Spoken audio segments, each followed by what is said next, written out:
नमस्कार, मैं हूं दीपक चौरसिया। शाम को 6 बजे हम पालघर में संतों की निर्मम और क्रूर तरीके से हुई हत्या का एक एक खुलासा करते हैं। आज हम आपको बताने जा रहे हैं कि कैसे महाराष्ट्र की पुलिस ने सुप्रीम कोर्ट की गाइडलाइंस को कोने में रख दिया, ताक में रख दिया, उन तमाम गाइडलाइंस को नहीं माना जिसे खुद सुप्रीम कोर्ट ने जारी किया है। पालघर में खाकी वर्दी पर भरोसे ने 2 संतों और उनके ड्राइवर की जान ले ली।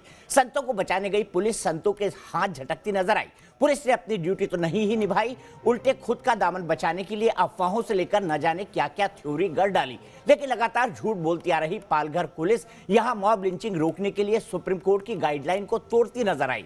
मॉब लिंचिंग पर गाइडलाइन जारी करते हुए सुप्रीम कोर्ट ने कहा था कि हर नागरिक के जीवन की रक्षा करना सरकार का कर्तव्य है। लेकिन 16 अप्रैल की खूनी रात को पालघर में क्या हुआ? पुलिस के सामने ही 2 संतों और उनके ड्राइवर को बेरहमी से पीट कर मार डाला गया। अगर आप पूछेंगे कि क्या महाराष्ट्र सरकार की पुलिस ने संतों की जान की हिफाजत की, जवाब है नहीं। पुलिस ने सुप्रीम कोर्ट की उस गाइडलाइन का भी पालन नहीं किया जिसमें हिंसक भीड़ को तितर-बितर करने के लिए लाठी चार्ज या हवाई फायरिंग का सहारा लिया जा सकता है। देखिए पालघर पुलिस के कितने गुनाह। जान लेने पर उतारू सैकड़ों लोगों की भीड़ के सामने बेबस साधुओं को उम्मीद कि पालघर की एक खाकी वर्दी वाले उनकी हिफाजत कर लेंगे। इसी उम्मीद में संत पुलिस वालों का हाथ पकड़ रहे थे, उनसे मिन्नतें कर रहे थे कि भीड़ उन्हें बचा ले। लेकिन पुलिस वाले पनाह मांगते संत के हाथ झटक कर भागते दिखे। दोनों बेबस संतों और उनके ड्राइवर को इस कातिल भीड़ के हवाले कर दिया गया। पुलिस की लापरवाही मॉब लिंचिंग को लेकर सुप्रीम कोर्ट की गाइडलाइन का खुल्लम खुल्ला उल्लंघन है, जो ये कहती है कि हिंसक भीड़ से किसी पीड़ित की जान की रक्षा करने की जिम्मेदारी पुलिस की है। ऐसे में पीड़ित पक्ष के वकील पालघर पुलिस के ऊपर सवालिया निशान लगा रहे हैं। 2.5 से 3 घंटे तक उन लोगों को इस तरह की मार या इस तरह की घटना उनके साथ नहीं हुई थी। 2.5-3 घंटे तक भीड़ को रोका गया। भीड़ वहां इकट्ठा थी, लेकिन उसने इस तरह का हमला नहीं, जानलेवा हमला नहीं किया। पर जैसे ही पुलिस आती है, पुलिस के सामने सारी घटना होती है, तो कहीं ना कहीं ये विषय ये है कि पुलिस के आने के बाद मॉब को इस तरह का एग्रेशन कौन दिया। मॉब लिंचिंग की घटनाओं को लेकर देश की सबसे बड़ी अदालत भी बेहद सख्त है। सुप्रीम कोर्ट मॉब लिंचिंग की घटनाओं को रोकने के लिए केंद्र सरकार और राज्य सरकार के लिए गाइडलाइन जारी कर चुका है। लेकिन पालघर पुलिस मॉब लिंचिंग पर सुप्रीम कोर्ट की गाइडलाइन की जरा भी परवाह करती नजर नहीं आई। गाइडलाइन के मुताबिक अगर हिंसा फैलने की आशंका हो और किसी शख्स की जान खतरे में हो तो पुलिस सीआरपीसी की धारा 129 में दी गई शक्तियों का इस्तेमाल कर भीड़ को तितर-बितर करने की कोशिश कर सकती है। लेकिन पालघर में ऐसा कुछ नहीं हुआ। वीडियो में पालघर पुलिस भीड़ को तितर-बितर करने की कोशिश करती नजर नहीं आई। सीआरपीसी की धारा 130 के तहत पुलिस लोक सुरक्षा के लिए सशस्त्र बल प्रयोग कर सकती है। बस पुलिस को इस बात का ध्यान रखना है कि वो भीड़ पर उतना ही बल का प्रयोग करे जिससे उन्हें हटाया जा सके और गिरफ्तार किया जा सके। सीआरपीसी की धारा 131 के मुताबिक अगर सशस्त्र बल प्रयोग के लिए मजिस्ट्रेट से संपर्क नहीं हो पाता है तो अपने सीनियर अधिकारी से इजाजत लेकर पुलिस सशस्त्र बल प्रयोग कर सकती है। लेकिन पालघर मॉब लिंचिंग के दौरान पुलिस ने ऐसा कुछ भी नहीं किया। पुलिस वाले अगर चाहते तो हवाई फायरिंग करके भीड़ को डरा सकते थे, पर ऐसा नहीं किया गया। वर्दी तब अपना सबसे कायर चेहरा दिखाने पर आमादा थी। जो टीम पीछे पहुंची थी, मेरे हिसाब से अगर मेरा पर्सनल ओपिनियन आप पूछेंगे तो हो सकता है कि उनको ना पता चल रहा हो कि वहाँ पे क्या चल रहा था। जो दूसरी टीम और पहली टीम के बीच में लगभग 300 से 400 का मॉब था, वो सारे मॉब ने हमारे लोग को घेर के रखा हुआ था।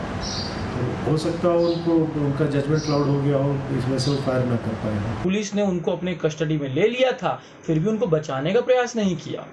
बचाने का प्रयास कर सकते थे, सीआरपीसी की धारा कहती है कि बचा सकते थे, सुप्रीम कोर्ट के गाइडलाइंस कहते हैं कि बचा सकते थे, लेकिन पुलिस ने ऐसा नहीं किया। पुलिस ने ऐसा नहीं किया तो इससे दर्शाता है कि पुलिस का भी इसमें ये पूरी घटना के अंजाम होने में कहीं ना कहीं हाथ है। पुलिस की जिस कायरता को पूरी दुनिया देख चुकी है, न्यूज नेशन की पड़ताल में जिसका एक एक पहलू सामने आ चुका है, उस पर पुलिस ने पर्देदारी की कोशिश भी की।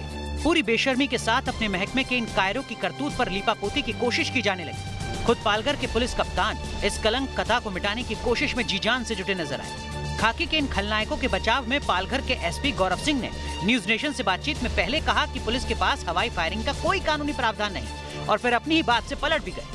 प्रशासन के पास तो ऐसी स्थितियों से निपटने के लिए कई एसओएस अधिकार होते हैं। क्या उनके पास बंदूक थी? अगर बंदूक थी तो उन्होंने हवाई फायरिंग क्यों नहीं की? सुनिए, पहली बात तो there is no provision for हवाई फायरिंग, ठीक है। क्या फायरिंग का अधिकार नहीं था कि हवाई फायरिंग करके कम से कम उनको डराया तो जा सकता था? देखिए, इस बात में मैं चीज़ क्लियर कर दूं कि फायरिंग का अधिकार बिल्कुल था।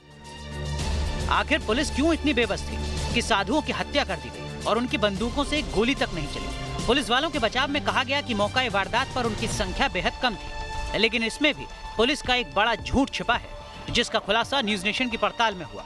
ग्राउंड जीरो पर मौजूद हमारे रिपोर्टर को घटना के चश्मदीदों ने बताया कि वहां पुलिस वालों की कमी नहीं थी। कमी थी तो सिर्फ नीयत की। जिस वक्त संतों पर लाठी डंडे बरसाए जा रहे थे, उस वक्त वहां कम से कम 15 पुलिसकर्मी मौजूद थे। कितनी पुलिस आई थी वहाँ पे? पुलिस जास्त नाही होतं, पुलिस 14 का 15 पुलिस असे 14-15 पुलिस वहाँ पे आई थी। तो वहाँ पुलिस आने के बाद पुलिस ने क्या उस भीड़ को कंट्रोल करने का कोशिश किया था? नाही केली होती त्यांनी, पण त्याच्यावर पण हमला केला असं। पुलिस महकमा अपना गुनाह छिपाने के लिए संतों की हत्या के लिए अफवाहों को जिम्मेदार ठहराता आ रहा है और अब इस हत्याकांड की जांच सीआईडी कर रही है, जबकि सीआईडी भी पुलिस महकमे के अंतर्गत आती है। ऐसे में सीआईडी की जांच पर कैसे भरोसा किया जा सकता है, जब इस हत्याकांड में खाकी का रोल ही खलनायक जैसा नजर आ रहा हो। इसलिए इस हत्याकांड की सीबीआई या एसआईटी जांच की मांग हो रही है। हमने इसलिए सुप्रीम कोर्ट को रिक्वेस्ट किया कि या तो आप ये एसआईटी को इन्वेस्टिगेट करने के लिए बोल दीजिए या फिर ये कोर्ट मॉनिटर्ड इन्वेस्टिगेशन कर दीजिए। सुप्रीम कोर्ट ने अभी के लिए स्टेट ऑफ महाराष्ट्र से जवाब मांगा है और स्टेटस रिपोर्ट फाइल करने के लिए बोला है। अब सवाल यह है कि क्या लोगों के जीवन की रक्षा की जिम्मेदारी राज्य पर नहीं है? क्या पालघर हत्याकांड की जांच सीबीआई या एसआईटी को नहीं सौंपी जानी चाहिए, जिससे उद्धव सरकार बचती आ रही है? जाहिर है इस हत्याकांड को लेकर राज्य सरकार से लेकर पालघर पुलिस की भूमिका पर कई सवाल खड़े हो रहे हैं। सवाल ये भी कि आखिर इस हत्याकांड का सच कौन छिपाना चाहता है? क्या पालघर पुलिस ने सियासी दबाव में कातिल भीड़ पर कार्रवाई नहीं की? पालघर पुलिस ने मॉब लिंचिंग पर सुप्रीम कोर्ट की गाइडलाइन का पालन क्यों नहीं किया? क्या खाकी के इस गुनाह के लिए पुलिस वालों के निलंबन और ट्रांसफर की सजा ही काफी है? क्या संतों को इंसाफ दिलाने के लिए पुलिस को कानून के कटघरे में खड़ा नहीं किया जाना चाहिए? पालघर से संजय सिंह के साथ टीम न्यूज नेशन। तो न्यूज नेशन पहले दिन से इस बात को कह रहा है और आपके सामने रख रहा है कि संतों की हत्या महज मॉब लिंचिंग नहीं है। इसके पीछे वहां के बैकग्राउंड को समझना होगा, वहां पे जो क्रिश्चियन मिशनरियां काम कर रही हैं उनको समझना होगा, वहां पर जो लेफ्ट का आतंक है उसको समझना होगा, वहां की पॉलिटिकल सिचुएशंस और हालात के बारे में समझना होगा। क्यों वहां पर 7 दशक से लगातार आदिवासी समाज के लोगों को हिंदू धर्म, सनातन धर्म के खिलाफ भड़काया जा रहा है, इसको समझना होगा। और इसी पर बात करने के लिए हमारे साथ कई सारे खास मेहमान जुड़े हुए हैं। मेरे साथ शशांक शेखर जुड़े हुए हैं, जो कि पिटिशनर है, जिन्होंने सुप्रीम कोर्ट में पिटीशन लगाई है। मेरे खास मित्र सनी धीमन मेरे साथ जुड़े हुए हैं, उनसे भी मैं बात करूंगा। जेएनयू स्टूडेंट यूनियन से जुड़े हुए हैं। मेरे साथ संजय गुप्ता हैं, जो कि सपोर्टर है शिवसेना के। मेरे साथ सतीश प्रकाश जी हैं, जो कि एक दलित चिंतक और पॉलिटिकल एक्टिविस्ट हैं। मेरे साथ विवेक विराट जी हैं, जो कि एक धर्माचार्य हैं और लगातार इस मुद्दे को उठा रहे हैं। मेरे साथ वेद भूषण साहब हैं, जो कि रिटायर्ड एसीपी और बहुत ही डेकोरेटेड पुलिस ऑफिसर हैं। सबसे पहले संजय गुप्ता जी, मैं आपके पास जाना चाहता हूं। आपकी पुलिस ने, महाराष्ट्र की पुलिस ने तो सुप्रीम कोर्ट के हर डायरेक्टिव का उल्टा काम किया है। क्या हो गया हिंदू हृदय सम्राट बाला साहब ठाकरे जी के माननीय सुपुत्र उद्धव ठाकरे को? क्यों लेफ्ट पार्टियों से दब रहे हैं? क्यों एनसीपी से दब रहे हैं? क्यों कांग्रेस से दब रहे हैं? क्यों संतों की हत्या की जांच सीबीआई को नहीं दे देते? तो ऐसा आपको क्यों लगता है कि उद्धव साहब किसी से दब रहे हैं? मैं बता दूं आपको, से दब रहे हैं या मैं बता दूं आपको क्यों लगता है, मैं बता दूं क्यों लगता है, बता दूं। 4 दिन तक इस घटना को दबाकर रखा गया। 19 तारीख की रात पहले 7:30 बजे गिरफ्तार कर लिया गया था। चोर, फिर बोला आपने चोर, वो चोर थे। आप तो बोल रहे थे संत चोर हैं, आप बोल रहे थे संत चोर हैं। चोर किसने बोला? हाँ, आप भी तो बोल रहे हैं पहले दिन चोरों को गिरफ्तार कर लिया गया। वहां तो बोला ना, उद्धव ठाकरे ने बोला था चोरी की अफवाह थी इसलिए चोर समझकर संत को मार डाला गया। ये उद्धव ठाकरे ने बोला कि नहीं बोला? चोर समझकर संत को मार डाला गया, ये उद्धव ठाकरे ने बोला कि नहीं बोला? चोरी की अफवाह के चलते, अफवाह के तहत देखिए बहुत ही प्राइमरी स्टेज पर उन्होंने, जब इस मामले में बकायदा होम मिनिस्टर अमित शाह साहब ने उद्धव साहब को फोन किया था और उद्धव साहब ने खुद प्राइमरी स्टेज पर ही आकर के अपना बयान दिया था। उन्होंने क्लियर तौर पे कहा था कि अगर ये कोई अफवाह का शिकार है तो भी, और अगर ये साजिश है तो भी, हम किसी को छोड़ेंगे नहीं। साजिश की तो बात ही नहीं करी। मुख्यमंत्री ने तो पुलिस की इन्वेस्टिगेशन ही बदल दी। बस रफा दफा करो, चोर थे, अफवाह उड़ी थी, बच्चा चोरी की, संतों को चोर समझ के मार डाला पुलिस ने, भीड़ ने। और पुलिस ने हवाले कर दिया, पुलिस ने भीड़ के हवाले कर दिया। किसके खिलाफ केस है? इसमें कोई तो 300 लोग क्यों गायब हैं? 16 तारीख को यह घटना हुई, 300 लोग क्यों गायब है? क्या महाराष्ट्र के पालघर में जंगल राज है? एसपी कह रहे हैं, कल एसपी कह रहे हैं कि हम कई जगहों तक नहीं पहुंच सकते। जंगल राज है क्या वहां पर? इसमें कोई तो राय नहीं है कि पुलिस को जिस तरह से एक्ट करना चाहिए था वो पुलिस ने एक्ट वैसे नहीं किया। तो क्यों और नहीं पुलिस की एसपी को लापरवाही आपने की वजह सस्पेंड से किया? आपने क्यों एसपी को सस्पेंड नहीं किया? क्योंकि वो सब भी सबसे किया पहले जाएगा। नोडल ऑफिसर एसपी होता है। अभी इस मामले में सबसे अहम और महत्वपूर्ण कार्य ये है कि जितने लोग, जो भी लोग इस प्रकरण में शामिल थे, उन सबको गिरफ्तार करना, 300 लोग, 300 लोग। क्योंकि देखिए कितना बड़ा कानून का राज है महाराष्ट्र के अंदर। 300 लोग, 2 संतों और एक ड्राइवर की हत्या करके फरार हैं 16 तारीख से। आज 5 मई है, आज 5 मई है, 15 और 4 19 दिन, 300 लोग फरार हैं। अभी भी ड्रोन के द्वारा उन लोगों को जंगलों में ढूंढा जा रहा है जिन लोगों ने साधु महाराज को मारा था। और इस मामले में किसी को भी छोड़ा नहीं जाएगा, चाहे वो किसी भी पार्टी से संबंध रखता हो, चाहे कहीं से भी संबंध रखता हो। और कोई साजिश थी, ईसाई मशीनरी थी, या कोई दूसरा मामला था, धर्म से रिलेटेड था, किसी को इस बात का अधिकार हमारे देश के अंदर नहीं है कि किसी तरह से किसी को भी ऐसे तरह से मार देगा। तो आपने उनकी जान क्यों नहीं बचाई? आप खुद उस अपराध के जिम्मेदार हैं। सुप्रीम कोर्ट कहता है कि राज्य सरकार का अधिकार है कि वो अपने यहाँ रहने वालों की जान और माल की रक्षा करे। बिल्कुल किस बात के मुख्यमंत्री हैं फिर आपकी पार्टी के नेता? बिल्कुल, देखिए पुलिस कई बार नेग्लिजेंसी कर देती है। अगर पुलिस नेग्लिजेंसी कर देती है, कोई नेग्लिजेंसी कर देता है, तो आप और वही पुलिस जांच करेगी, वही पुलिस जांच करेगी, वही पुलिस जांच करेगी। आप जो है होम मिनिस्टर को भी कटघरे में खड़े कर देंगे, आप पूरी सरकार को कटघरे में खड़ा कर देंगे। सर, लाल बहादुर शास्त्री ने रेल दुर्घटना के बाद इस्तीफा दे दिया था। देश की डेमोक्रेसी ये है, यहाँ 2 संतों की पीट कर। इस विषय में अगर मैं बात करूं तो ऐसे तो 40 जवान हमारे मरे, तो इसके लिए क्या केंद्र सरकार अपने आप को डिसॉल्व कर लेती? कैसी बातें करते हैं आप दीपक जी? वो समय चला गया जब सरकारें वैसे हुआ करती थी, अब सरकारें बदल चुकी हैं। अब सरकारें बनना इतना आसान काम नहीं होता कि किसी इस तरह के मामलों में। संजय जी, मतलब शिवसेना बाला साहब ठाकरे की, महाराज शिवाजी की सेना अब सोनिया सेना में बदल चुकी है। देखिए ऐसा है कि शिवसेना ने नंबर के आधार पर राजनीतिक गठबंधन शुरू किया, गठबंधन क्या बहुत अच्छी बात है, लेकिन अपने सिद्धांतों के साथ कोई समझौता नहीं किया है। शशांक शेखर को लाऊंगा। शशांक शेखर, कहां बताइए सुप्रीम कोर्ट की गाइडलाइन का उल्लंघन हुआ है? क्या महाराष्ट्र सरकार के एडीजी लेवल के अधिकारी अपने ही पुलिस अधिकारी की जांच कर सकते हैं सुप्रीम कोर्ट के मुताबिक? बताइए। देखिए, ये कोई भी जो घटना होती है इस तरह की वो जघन्य होती है, लेकिन ये मामला बाकियों से भिन्न इसलिए है क्योंकि पुलिस पे आरोप लग रहा है कि पुलिस भी डायरेक्टली या इनडायरेक्टली इन्वॉल्व थी। ऐसा मैं नहीं कह रहा हूं, ऐसा वीडियो देख के लग रहा है कि पुलिस डायरेक्टली इनडायरेक्टली इन्वॉल्व थी। इसके अलावा सुप्रीम कोर्ट ने अपने जजमेंट में, सुप्रीम कोर्ट ने जो मॉब लिंचिंग को रोकने के लिए जो जजमेंट निकाला है, उसमें भी सुप्रीम कोर्ट ने बोला था कि अगर ऐसी कोई घटना होती है तो ये मान लिया जाएगा कि नेग्लिजेंस पुलिस की तरफ से है। अभी आज के डेट में अगर पुलिस ने किया हुआ ये एक्ट, और उसके बाद नेशनल ह्यूमन राइट कमीशन ने भी पुलिस को हेड को जो चिट्ठी लिखी उसमें भी यही कहा कि हमें डाउट है कि आपके तरफ से ही नेग्लिजेंस है।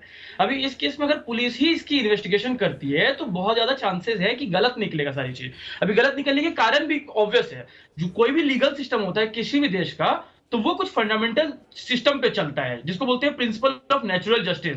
तो एक प्रिंसिपल ऑफ नेचुरल जस्टिस ये कहता है कि आप अपने आप को जज नहीं कर सकते, आप अपने आप के जज नहीं बन सकते।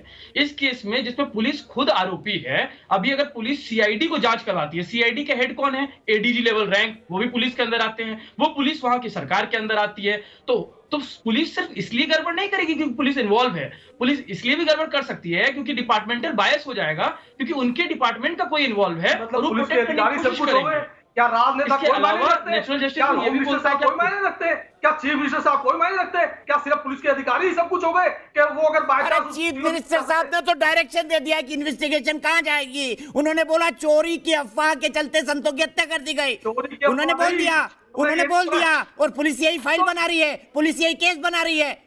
क्या संजय गुप्ता जी, कैसा भगवा पट्टा डाल रखा है आपने? कैसे भगवा पट्टा डाल रखा है? शर्म भी नहीं आती आपको? शर्म भी नहीं आती आपको भगवा पट्टा डालने में? इसी कपड़े को पहनने के कारण संतों की निर्मम और क्रूर हत्या हुई है, इसी कपड़े को पहनने के कारण। चोरी की अफवाह की वजह से उन्होंने एफआईआर के अंदर सीधा हत्या का मुकदमा दर्ज है। शशांक, और क्या मुकदमा दर्ज करेंगे? चोरी का मुकदमा दर्ज करेंगे। 3 लोगों की निर्मम हत्या हुई है पुलिस के हाथों। शशांक शेखर झा, संजय गुप्ता जी प्राइमरी स्टेज की बात कर रहे थे, तो प्राइमरी स्टेज में ये सब क्लियर नहीं हुआ है। प्राइमरी स्टेज में सिर्फ 2 चीज क्लियर है। पहला, मॉब लिंचिंग हुई है, दूसरा, पुलिस ने अपना काम नहीं किया है।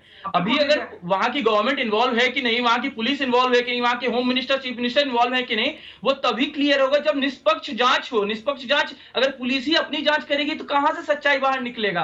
साधुओं को या जो उनके साथ ड्राइवर भी था उसको कैसे जस्टिस मिलेगा अगर जांच ही सही से नहीं हो पाए? ये बिल्कुल गलत है कि अगर खुद का ही जांच खुद करना चाहते हैं। वो अपना कोई काम ही नहीं करते, सिर्फ पुलिस ही सब कुछ संजय गुप्ता जी कैसी बात करते हैं, कैसी बात करते हैं? थोड़ा लॉजिक की बात कर लीजिए। पर माफ कीजिएगा, आज इस भगवा पट्टे को पहनने का आपको कोई हक नहीं है। विवेक विराट बुद्धल को लाऊंगा, भगवा कपड़ों के कारण मारा गया संतों को। मेरी थ्योरी को कोई झुटला दे, बताइए विवेक विराट जी, क्या क्या सच है इसके पीछे?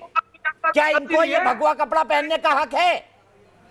दीपक जी, बिल्कुल दीपक जी, अब तो ये लगने लगा है कि शायद भगवा कपड़ा बैन ना कर दे महाराष्ट्र सरकार, क्योंकि भगवा कपड़े को देख के 300-400 लोगों की भीड़ लॉकडाउन के टाइम पे पुलिस प्रशासन के सामने भगवा वस्त्र पहने हुए 2 संत, जिनमें से एक 70 साल के बुजुर्ग हैं, उसको पीट पीट के बड़ी क्रूरता से, निर्दयता से मार देती है, काट देती है, और वो भी पुलिस प्रशासन के सामने। पुलिस प्रशासन का वो एक बुजुर्ग हाथ पकड़े हुए हैं कि हमें बचा लो, उसके बावजूद भी पुलिस उनको ऐसे छोड़ देती है जैसे कसाई के सामने बकरा छोड़ दिया जाए उसको कटने के लिए। तो पुलिस प्रशासन ने तो वहां 2 संतों को कटने के लिए छोड़ दिया गया। और ये कैसी महाराष्ट्र सरकार है?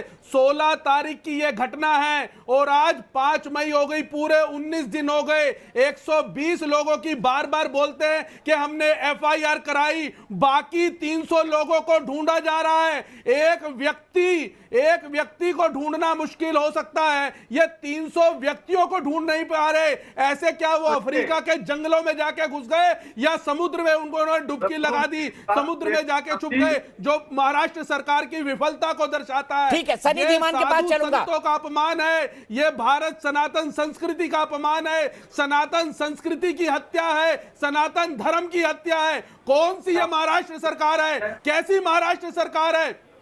ठीक है, सनी धीमान के मारने पे उनका खून नहीं खोला, ऐसे लोगों को सबके सामने लेके विराट जी शांत होना पड़ेगा। हम स्काइप पे जुड़े हुए हैं, एक एक करके। सनी धीमान, आज आप सब लोग कार्ल मार्क्स को ट्रेंड करा रहे थे, मेरे भी उनको नमन, सादा नमन। लेकिन मुझे समझ नहीं आता कि हिंदुस्तान के वामपंथ का इतिहास इतना खूनी क्यों है? बंगाल में वामपंथ के साथ लाल रक्त, केरल में वामपंथ के साथ लाल रक्त, और पालघर में भी वामपंथ के साथ लाल रक्त क्यों जुड़ा हुआ है? और सनातन धर्म से वामपंथियों को इतनी दिक्कत क्या है? देखिए, ये सनातन धर्म और वामपंथ के बीच का कोई भी लड़ाई नहीं है। 12 तारीख में एक अफवाह फैली, वो अफवाह फैलने के बाद में एक पड़ोस के गांव के मुखिया ने पुलिस में कंप्लेंट की कि ऐसा ऐसा होने वाला है, हमें ये खबर मिली है। ये बात एसपी भी नहीं बता रहे, ये बात एसपी भी नहीं बता रहे ऑन रिकॉर्ड, पर सनी धीमान को पता है। बाद में देखिए, ये बात एसपी भी नहीं बता रहे ऑन रिकॉर्ड। गौरव सिंह जो वहां के एसपी है, दादा थोड़ा गूगल कीजिए मेरे भाई, मेरे यहाँ तो उनका स्टेटमेंट है। वो ये तो गूगल बता रहा है, ये तो आपको फैक्ट एफआईआर की कॉपी दिखाऊं मान लीजिए ना, कंप्लेंट की कॉपी दिखाऊं आपको। आप मेरे कैमरे में जूम कर लेंगे क्या? सोचता है, आप मेरे फोन में जूम कर लेंगे क्या? सोचते हैं कि पूरा का पूरा आप तो अमेरिका के खिलाफ हैं, अमेरिका के गूगल की तारीफ कर रहे हैं। सनी धीमान, कहाँ गई आपकी विचारधारा?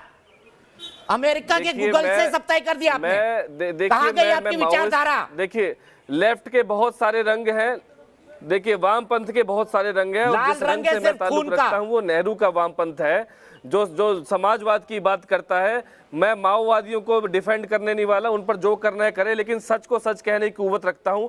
पहली बात, जो आप पीत पत्रिका, जो येलो जर्नलिज्म आप कर रहे हैं ना, उसको फिलहाल बंद कीजिए।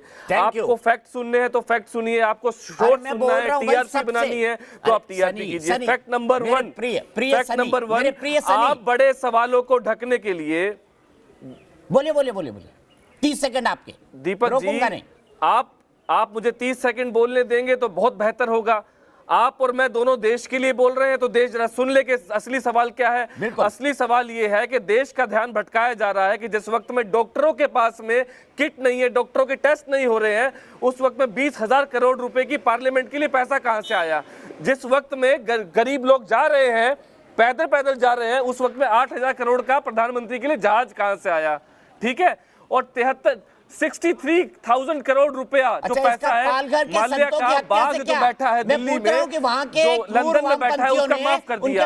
इन पर आप डिबेट नहीं करेंगे। इसका पालघर के संतों की हत्या से मतलब क्या? सनी धीमान, इस शो को हम वृहद तौर पर डिस्कस कर सकते हैं, कोई दिक्कत नहीं है। अगर आप सरकार की आलोचना करें, मुझे कोई दिक्कत नहीं है। में जो ये कॉपी है इसका रंग भगवा है, नहीं भगवा रंग की ठेकेदारी किसी की नहीं हो सकती। पहले तो भगवा रंग को बार बार मत बोलिए। और दूसरी बात, रावण भी सीता मैया को भगवा पहन के उठाने आया था, रावण भी भगवा पहन के आया था, लेकिन रावण का सीता मैया को उठाने का वो अपराध अक्षम्य था।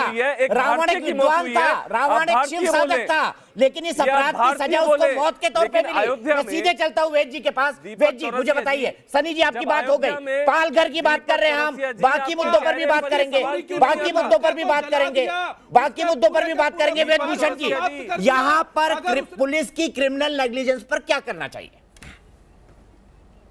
और आप होते तो क्या करते? संतों को बचाने के लिए क्या क्या किया जा सकता? दीपक जी, हाँ दीपक जी, मेरी बात ध्यान से सुने तमाम पैनल। पुलिस को, पुलिस वाले जब आपस में बात करते हैं तो पुलिस को राजपूत कहा जाता है। दोबारा बताता हूं, पुलिस को राजपूत बोलते हैं, राज का पूत। जो राज चाहेगा वो पूत करेगा। यदि आप मेरी बात सुन रहे हो तो समझ गए होंगे, राज का पूत, राजपूत बोलते हैं पुलिस वाले जब आपस में बात किए कि हम लोग राजपूत हैं।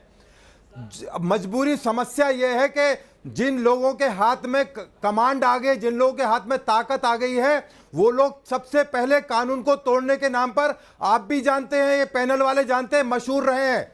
महाराष्ट्र के अंदर बॉम्बे बंद, महाराष्ट्र बंद, हिंदुस्तान बंद, ये वो लोग हैं, गलती से ये लोग शासन में आ गए हैं। आप बहुत से लोगों को मेरी बात बुरी लगेगी, पर मैं बिल्कुल स्पष्ट बता रहा हूं, ये इस देश का इतिहास है। 35 साल मैंने नौकरी की है और मैं 63 साल मेरी एज है। मैंने इस बॉम्बे को, महाराष्ट्र को बहुत नजदीक से देखा है। ये वो लोग हैं जो हमेशा कानून के खिलाफ रहे। पर मैं फिर भी वो कहता हूं कि जो बड़े हमारे बुजुर्ग थे, उन्होंने फिर भी हिंदू धर्म की रक्षा के लिए करा। पर आज जो सरकार है वो अपना धर्म बदल चुकी है। मैं फिर बोल रहा हूं, ये सरकार अपना धर्म बदल चुकी है। पुलिस का फायरिंग पर मैटर चल रहा था, जब पुलिस वाले को शपथ खिलाई जाती है, कसम खिलाई जाती, चाहे वो आईपीएस ऑफिसर हो, चाहे वो सिपाही हो, उसको कसम खिलाई जाती है कि वो अपनी जान की कुर्बानी देकर जान और माल की रक्षा करेगा। वो जो सिपाही, हवलदार जो भी वहां मौजूद थे, किसी का आपने डंडा ऊपर हुआ देखा?